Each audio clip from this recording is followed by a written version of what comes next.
Hello, I'm Sergeant Constable Detective Officer Peter Pisspot from Twat Valley Police. Assalamu alaikum. Now, many of you will be aware that over the past few days we've seen rioting on a significant scale across much of the country. There appears to be a huge number of British people angry at consecutive governments' repeated failure to address the issue of mass uncontrolled immigration into the country.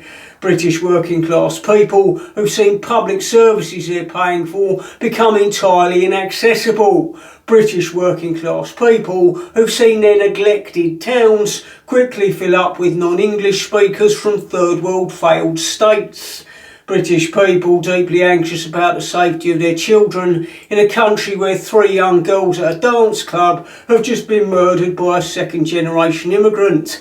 A country where for decades ostensibly neither the police nor the government did anything about immigrant grooming gangs carrying out the horrific abuse of white British children in many neglected poorer areas of the country.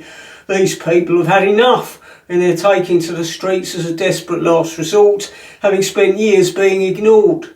The good news is that the Prime Minister has informed us that all these people are in fact far-right bigots, and he's given police forces up and down the country the green light to give them all a severe battering. Hooray! Rest assured, if you're out on the street with a Union flag or a cross of St George, you're going to get walloped by one of my fellow officers.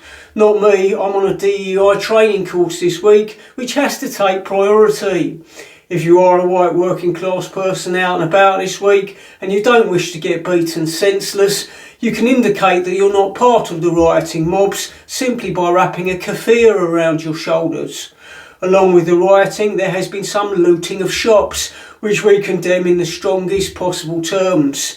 In Hull, a Shoe Zone and a Greggs were both smashed up, and we would ask that if you see anyone walking around in fake Crocs eating a steak bake, you alert the authorities immediately. On behalf of all my colleagues, may I say that after just a few weeks in government, it's lovely to see that Sir Keir has restored such order and calmness to our streets with his grown-up politics, and long may it continue.